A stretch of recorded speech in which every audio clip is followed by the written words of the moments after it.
말라기 선지자가 활동했던 시기는 유다 백성들이 바벨론 포로에서 생활에서 돌아와서 예루살렘에 돌아왔을 때 그 이후에 활동했던 선지자입니다. 유다 백성은 총 3차례에 걸쳐서 예루살렘으로 귀환을 했는데 BC 537년이죠. 1차로 돌아왔던 이 사람들은 스룹바벨을 중심으로 예루살렘에 무너졌던 성전을 세웠습니다. 그 후로 유다 백성은 2차와 3차에 걸쳐서 예루살렘으로 돌아오게 되었는데 이때 그들을 인솔했던 지도자가 바로 에스라와 느헤미야였습니다. 말라기는 바로 에스라와 느헤미야가 활동했던 BC 5세기경 중반에 활동했던 거의 같은 시기에 활동했던 선지자였습니다. 그러면 말라기 선지자의 사명은 무엇이었습니까? 그는 바로 하나님의 말씀을 받아서 성전을 중심으로 하나님을 바르게 예배하지 못하는, 하나님을 바르게 섬기지 못하는 유다 백성들을 책망하는 것이 그의 사명이었습니다. 그런데 유다 백성에게는 여러 가지 문제점들이 있었지만은 그 중에 한 가지가 무엇인가 하면 바로 그들의 결혼 문제였습니다. 오늘 보면 11절 말씀을 보면 유다는 괴사를 행하였고 이스라엘과 예루살렘 중에서는 가증한 일을 행하였으며 유다는 하나님의 사랑하시는 그 성결을 욕되게 하여 이방신의 딸과 결혼하였으니. 이처럼 유다 백성, 하나님의 백성들이 이방신의 딸들과 결혼했다. 즉 이방신을 믿는 사람들과 결혼을 했다는 것입니다. 그렇게 이방신을 믿는 사람과 결혼함으로써 결국 하나님을 욕되게 했다. 이것이 그들의 죄였습니다. 그래서 말라기 선지자는 그들에게 이렇게 말했습니다. 12절 말씀을 보면 이 일을 행하는 사람에게, 이방 사람들과 결혼하는 사람에게 속한 자는 깨는 자나 응답하는 자는 물론이요 만군의 여호와께 제사를 드리는 자도 여호와께서 야곱의 장막 가운데서 끊어버리시리라. 여기서 깨는 자와 응답하는 자다. 이 말은 이 결혼, 이방 사람들과 결혼하는 것을 주도하는 사람이나 적극적으로 이렇게 지지하고 결혼하는 사람이나 그것을 마지못해서 어쩔 수 없이 행하는 자나 상관없다 그 뜻입니다. 누구든지 막론하고 이방인과 결혼하는 사람들을 하나님께서 심판하신다는 뜻입니다. 그런데 그 심판이 굉장히 무섭습니다. 하나님은 이방인과 결혼하는 사람을 야곱의 장막에서 끊어버리겠다고 말씀하셨습니다. 이는 그들을 이스라엘의 공동체에서 제거해버리시겠다, 제외시켜버리시겠다는 뜻입니다. 혹은 하나님은 이방인과 결혼하는 사람들에게는 자손, 후손을 주지 않겠다, 그런 뜻이기도 합니다. 그리고 하나님은 이방인과 결혼하는 자들의 제사도 받지 않겠다 이렇게 말씀하고 있습니다. 이 말은 뭐냐면 결국은 그런 사람들과는 완전히 하나님과의 관계를 완전히 단절시켜버리겠다, 끊어버리겠다 하시는 하나님의 단호한 의지를 우리가 볼 수 있습니다. 그러나 우리가 먼저 짚고 넘어가야 할 것이 한 가지 있습니다. 여러분, 그러면 오늘날 우리 성도는 이방인 다른 사람과 민족과 결혼을 하면 안 되는 것입니까? 한국 사람이 다른 민족과 결혼하면 하나님께 죄를 짓는 것입니까? 한국 사람은 한국 사람과만 결혼을 해야 합니다. 하나님께서 지금 이방인과의 결혼을 문제 삼으시는 것은 인종이나 민족을 차별하기 위함이 아니었습니다. 즉 우리 성도는 타 종교인과의 결혼과 타 종족과의 결혼을 구별해야 합니다. 즉 하나님께서 지금 문제 삼으시는 것은 다른 민족과의 결혼을 문제 삼으시는 것이 아니라 다른 종교인과 다른 종교를 가지고 있는 사람과 결혼하는 것을 문제 삼고 있는 것입니다. 즉 이것은 단지 결혼의 문제가 아니라 종교의 문제, 즉 신앙의 문제라는 말씀입니다. 이런 문제는 같은 시대에 활동했던 에스라서의 내용을 보면 더 잘 알 수가 있습니다. 에스라서 9장 1절에서 2절 말씀에 보면 이런 말씀이 있습니다. 이 일 후에 방백들이 내게 나와 가로되 이스라엘 백성과 제사장들과 레위 사람들이 이 땅 백성과 떠나지 아니하고 가나안 사람과 헷 사람과 브리스 사람과 여부스 사람과 암몬 사람과 모압 사람과 애굽 사람과 아모리 사람의 가증한 일을 행하여 그들의 딸을 취하여 아내와 며느리를 삼아 거룩한 자손으로 이방 족속과 서로 섞이게 하는데 방백들과 두목들이 이 죄에 더 으뜸이 되었다 하는지라. 이방인과 결혼함으로 말미암아 결국 가증한 일을 행했다. 결국 우상숭배하게 되었다 그런 말이에요. 하나님을 멀리하고. 그래서 유다 백성이 이방인과 결혼한 결과가 무엇입니까? 오늘 본문 13절은 이렇게 말씀하고 있습니다. 너희가 이런 일도 행하나니 곧 눈물과 울음과 탄식으로 여호와의 단을 가리우게 하도다. 그러므로 여호와께서 다시는 너희의 헌물을 돌아보지도 아니하시며 그것을 너희 손에서 기꺼이 받지도 아니하시거늘. 눈물과 울음과 탄식으로 하나님께 제사했다. 이것은요 바로 가나안 땅에 있는 이방인들, 이방 족속들, 이방 신을 믿는 사람들이 그들의 신에게 제사 지내는, 예배 지내는 모습입니다. 그들은 말 그대로, 이방인들은 말 그대로 막 울면서 뭐 눈물 흘리면서 통곡을 하면서 그들의 신을 부른다는 거죠. 그때 그들의 신이 그들의 제사를 받아준다는 것입니다. 여러분, 엘리야와 바알의 선지자들이 갈멜산에서 누가 참 신인가, 어느 신이 참 신인가 대결을 할 때 이 바알의 선지자들은 어떻게 그들의 신을 불렀습니까? 열왕기상 18장 26절에서 28절의 말씀입니다.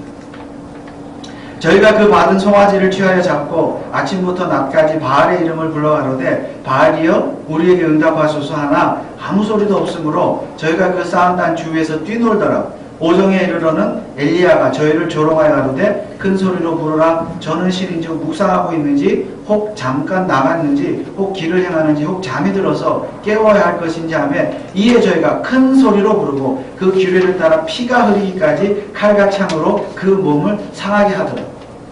이게 바로 이방인들이 그들의 신을 부르는 방법이에요. 방식이에요. 몸에 상처까지 내는, 피를 흘리면서까지.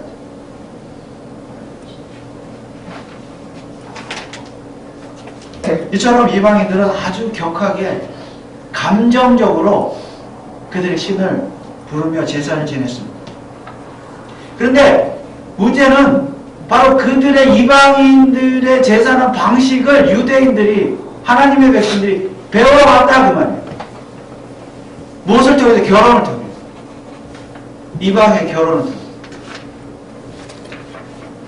그래서 하나님의 백성들이 하나님께 제사할 때도 많이 울면서 막 통곡을 하면서 뭐 상처까지 내면서 피를 흘렸는지 모르겠지만 막 이상하게 하면서 감정적으로 하나님 불러댔다는 거예요. 물론 우리가 하나님 앞에서 예배할 때 눈물을 흘리며 통곡할 수 있겠죠. 우리의 죄를 회개하고 죄를 생각하며 정말 하나님 앞에 죄송한 마음으로 눈물로 통곡하고 회개하고 자복하고 이것은 필요한 일이고 좋은 일입니다. 그러나 인간의 감정을 통해서, 우리의 감정을 통해서 하나님을 움직이려고 하는 것은 잘못된 생각입니다. 하나님과는 전혀 상관없는 자기 감정에 북받쳐가지고 자기 감정으로 하나님을 움직이려고 하는 거. 가만히 보면 자기 감정이 많아요. 우리의 감정. 스스로의 감정에 취하는 거. 이거 조심해요. 그래서 오늘날 우리가 하나님을 예배할 때 정말 조심해야 합니다. 우리에게는 물론 의지도 있고 지식도 있고 감정도 있고 의지도 있고 다 가지고 있기 때문에 예배를 드릴 때 우리의 감정적인 요소도 분명 중요합니다. 그러나 그 감정이라는 것이 하나님의 마음을 움직이는 수단이 되거나 자기 만족이 되어서는 안 됩니다.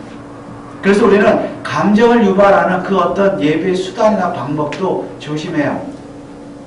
특히 찬양하거나 기도할 때 무슨 멜로디나 어떤 악기나 음악 연주나 음향이나 조명이나 뭐 이런 것들에 의해서 막 은혜받고 감동받고 이렇게 하는 거 정말 조심해야 합니다.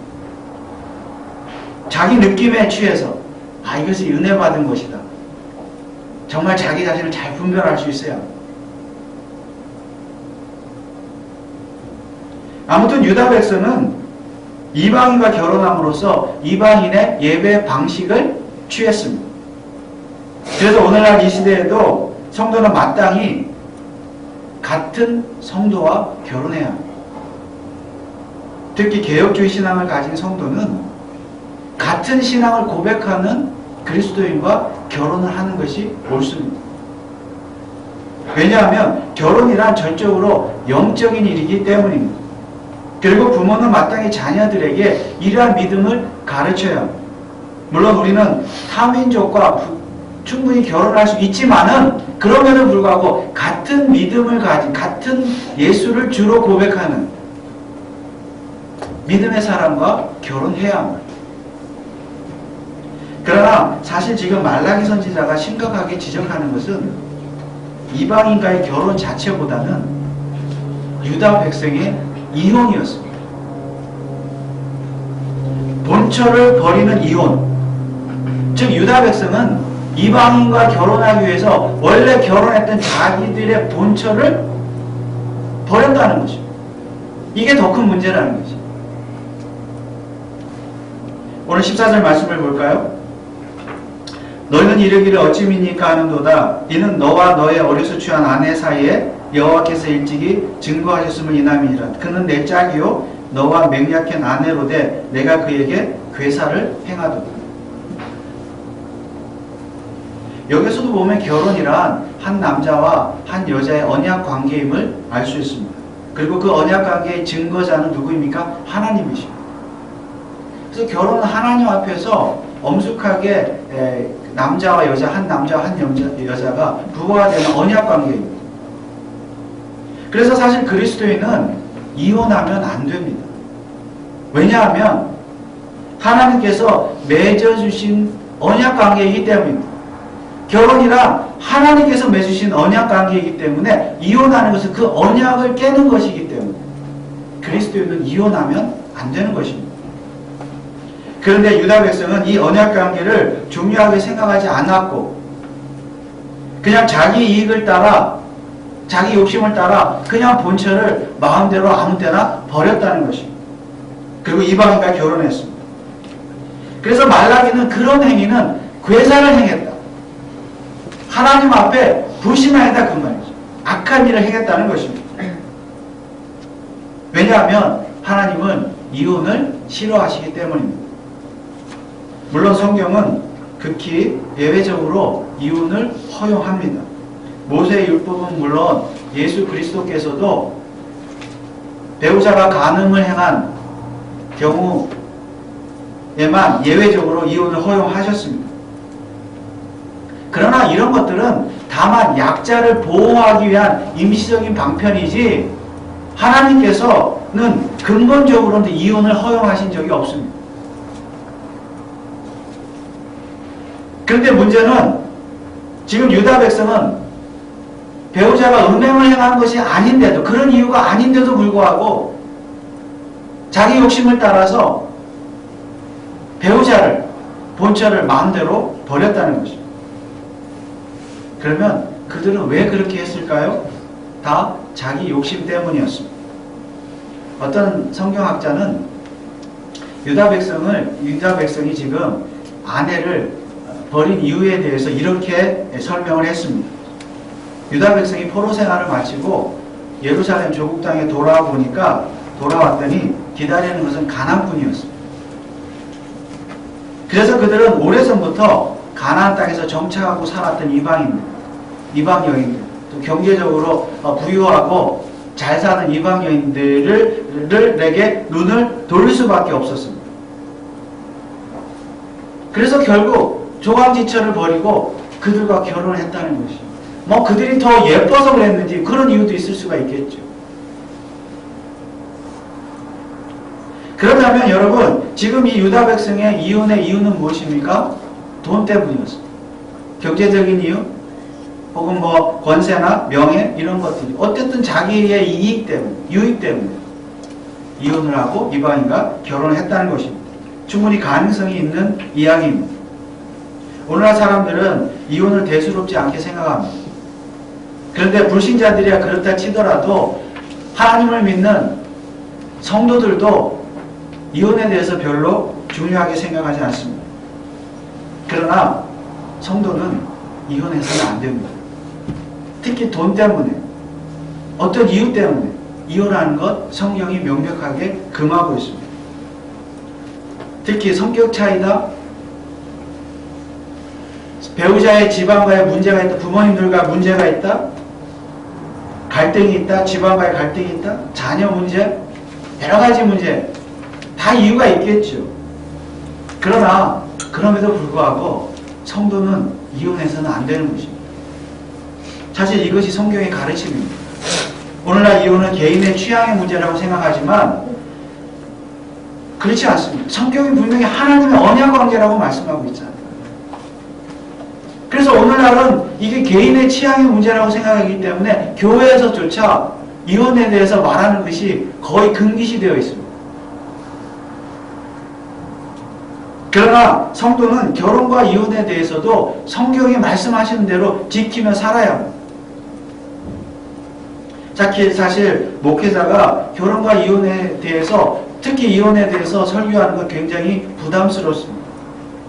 많은 선배 목사님들이 특히 이민교회에서, 이민사회에서는 이혼에 대해서는 설교하지 말라, 이렇게 조언을 하고 있습니다. 왜냐하면 성도들 중에 이혼한 분들이 있기 때문에 상처를 받는다는 것입니다. 물론 다 이해할 수 있습니다.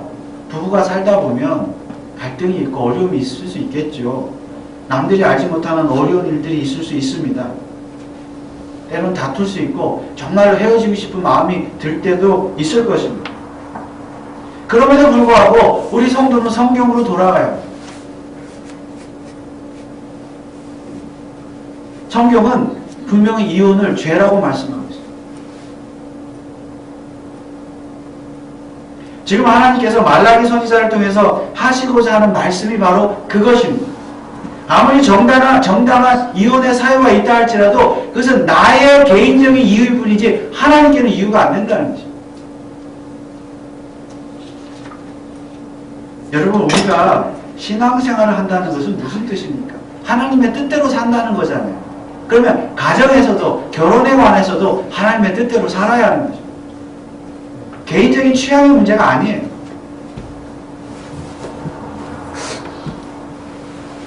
부부가 서로 부족하지만 하나님의 뜻을 이루기 위해서 노력하는 것 역시 우리가 신앙생활을 잘하는 것이고 하나님의 뜻을 이루는 일인 줄 믿습니다. 예수 믿는다고 하면서 남편과 아내를 존중하지 않고 내 뜻대로 내 마음대로 살고 그래서 결국 갈등을 유발하는 것 자체가 불신앙이에요.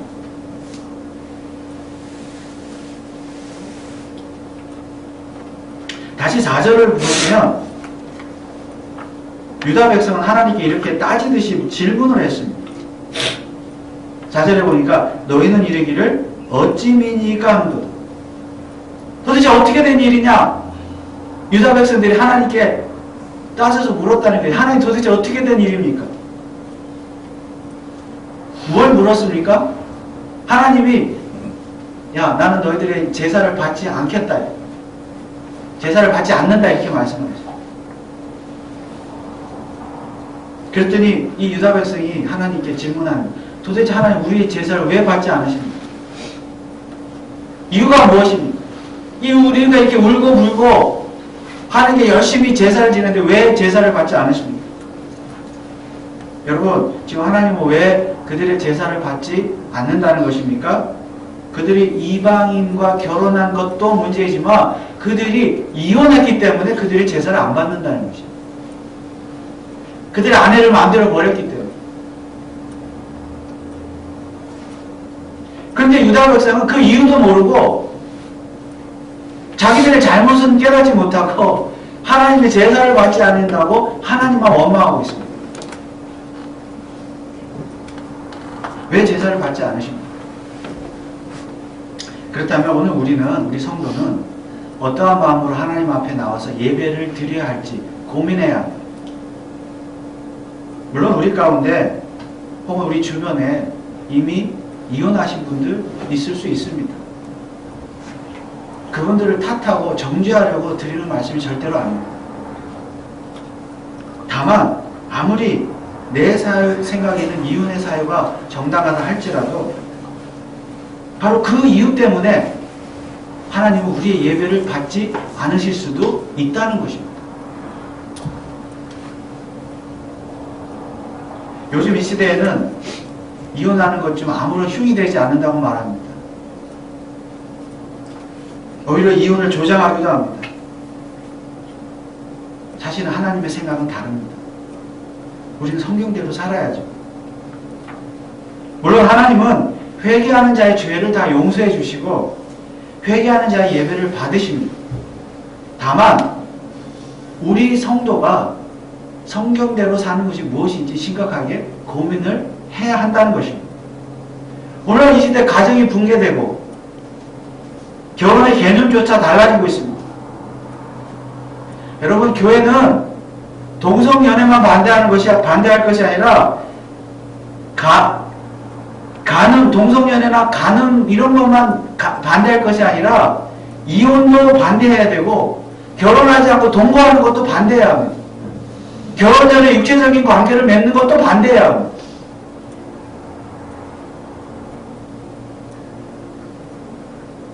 오늘날 교회가 이런 말을 하니까 젊은이들이 교회를 안 나온다, 떠난다 이렇게 말하는 사람들이 많아요. 그런 말 하지 말라는 거죠. 그럼에도 불구하고 교회는 진리를 지켜야죠. 하나님 말씀을 지켜야죠. 말씀대로 살아야죠. 우리.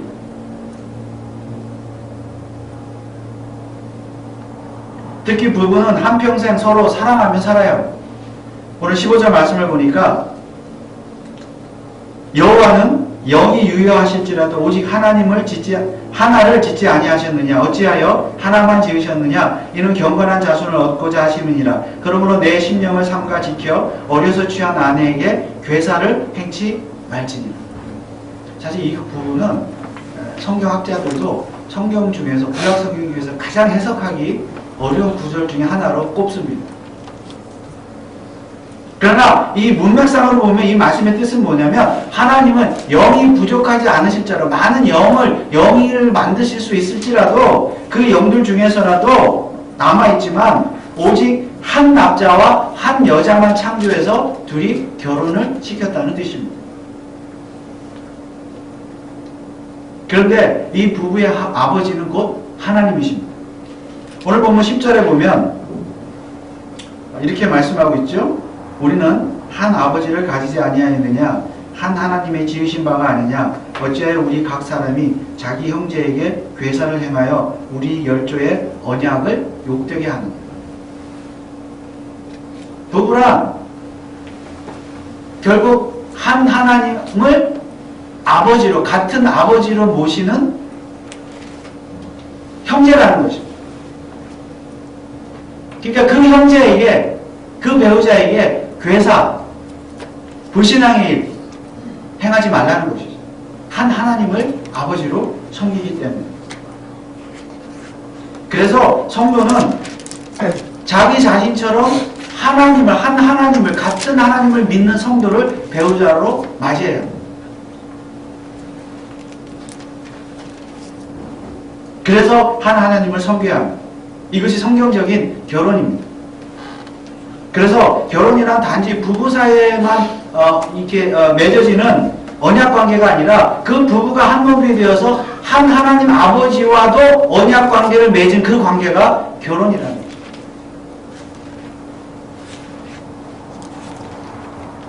그렇다면 지금 유다 백성이 이혼을 한 것은 바로 하나님과의 언약 관계를 깬 것입니다.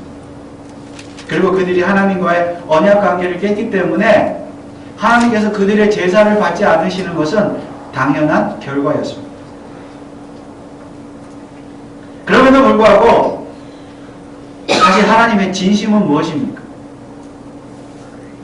말라기 1장 2절에 보면 이런 말씀이 있습니다. 여호와께서 가라사대 내가 너희를 사랑하여 하나 너희는 이르기를 주께서 우리를 어떻게 사랑하셨나이까 하는도다. 나 여호와가 말하노라 에서는 야곱의 형이 아니냐 그러나 내가 야곱을 사랑하여.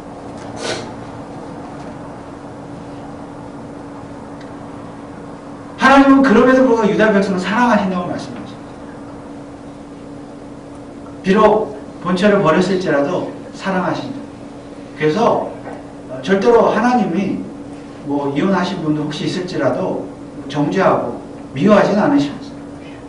그런 뜻으로 이런 설교의 말씀을 드리는 것이 아닙니다. 우리도 혹시 주변에 그런 분들 있다고 우리를 그들을 정죄하거나 비난하거나 탓해서는 안 되는 것이죠. 다 우리가 품어줘야 돼요. 다 사정이 있는 겁니다.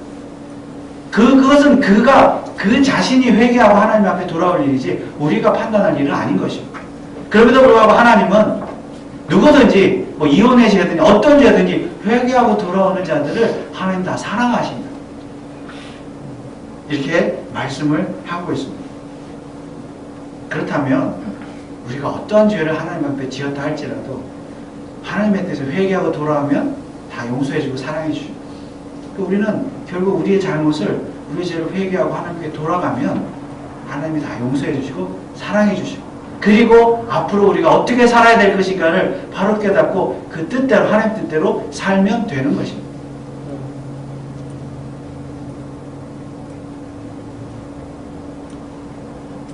여기에서 하나님은 유다 백성을 사랑했다고 과거형으로 말하고 있지만 사실 이 문법은 현재 완료형입니다. 과거에도 사랑했고 현재도 사랑하고 그리고 미래에도 사랑하신다는 뜻입니다.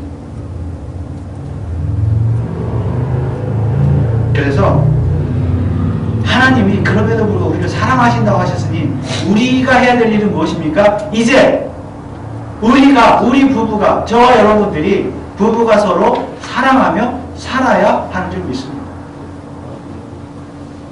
부부가 서로 사랑하지 않으면서 하나님을 사랑한다고 말하는 것은 거짓말입니다. 부부뿐만이 아니라 부모와 자녀 관계 그리고 자녀끼리 형제끼리도 서로 사랑하지 않으면서 하나님을 사랑한다? 하나님께 예배한다? 그런 예배를 하나님 안 받으신다는 거예요. 거짓말입니다. 요한일서 4장 20절에 보면 이런 말씀이 있죠. 누구든지 하나님을 사랑하노라 하고 그 형제를 미워하면 이는 거짓말하는 자니 보는 바 그 형제를 사랑치 아니하는 자가 보지 못하는 바 하나님을 사랑할 수 없는. 그래서 저와 여러분들이 하나님 앞에 거짓말하지 않는 거짓말하고 사랑하지 못하면서 부부간에 부모 자식간에 형제간에 하나님 앞에 나와서 예배드리면 하나님 예배를 안 받으신다. 그러면서 우리는 여전히 예배를 받으실 줄 알고 안 받으신다고 하니까 하나님 어찌된 일이십니까? 우리가 따진다는 거죠. 우리를 돌아봐야지.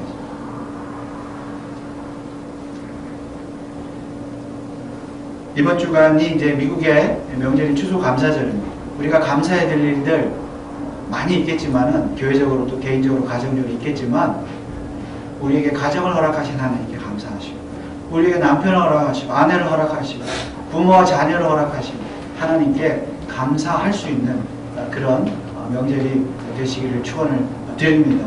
특히 부부간에 오늘 주신 말씀처럼 부부간에 서로의 사랑을 다시 한번 확인하고 다짐하고 사랑한다 말해주고 허물을 덮어주고 하나님께 감사할 수 있는 그런 명절이 될 수 있었으면 좋겠습니다. 혹시 또한 우리 주변에 이러저러한 이유로 혼자 계신 분들 그분들도 사랑하고 축복하고 위로해 줄 수 있는 그런 명절이 되었으면 좋겠습니다. 또한 아직 결혼하지 않은 우리 자녀들이 있다면 그 자녀들 위해서 축복해주고 기도해주고 좋은 믿음의 배우자 만날 수 있도록 기도해주고 또 가르쳐주고 그렇게 참 아름다운 그 추수감사절 명절이 될 수 있었으면 좋겠습니다. 그래서 금년에 추수감사절에는 특별히 가정의 소중함을 깨달으시고 우리 교회는 뭐 추수감사주의를 그렇게 지키지는 않지만 어쨌든 추수감사절이라는 휴일, 명절은 있으니까 그날을 통해서 가정의 소중함을 깨달으시고 정말 그 안에 부모와 자식과 또 우리 주변의 어려운 분들 사랑하시는 그런 명절 되시길 주님의 이름으로 축원을 드립니다. 기도하겠습니다. 아버지 하나님, 은혜를 감사합니다. 하나님께서 말라기 선지자를 통해서 유다 백성들의 그런 불신앙의 죄를 지적하면서 회개하기를 축복하셨습니다. 그리고 회개하고 하나님께 돌아올 때는 다 용서해 주시고 사랑해 주신다고 말씀하고 있습니다. 아버지 하나님, 우리가 가정생활을 함에 있어서도 부부간에, 부모와 자식 간에, 형제 간에도 하나님 지켜야 될 하나님의 말씀의 원리, 법칙이 있는 것을 우리가 믿고 그 말씀대로 순종하며 살아갈 수 있도록 인도해 주옵소서. 행여라도 또 우리가 하나님 앞에 그렇게 살지 못했는데 하나님 앞에 나와서 예배하면서 거짓말하는 자가 되지 말게 하시고, 또한 우리 주변에 또한 어려움을 당하는 여러 가지 형편으로 인해서 슬픔과 같은 자들을 우리가 쉽게 판단하거나 또 정죄하지 않는, 함께 사랑하고 품어주는 그런 마음도 허락하여 주옵소서. 그리하여서 이번 추수감사절 명절에는 우리 모든 성도들 교회적으로 가정적으로 감사가 넘치는 그런 축복의 날들이 될 수 있도록 축복하여 주시옵소서. 감사를 드리며 예수 그리스도의 이름으로 기도하옵나이다. 아멘.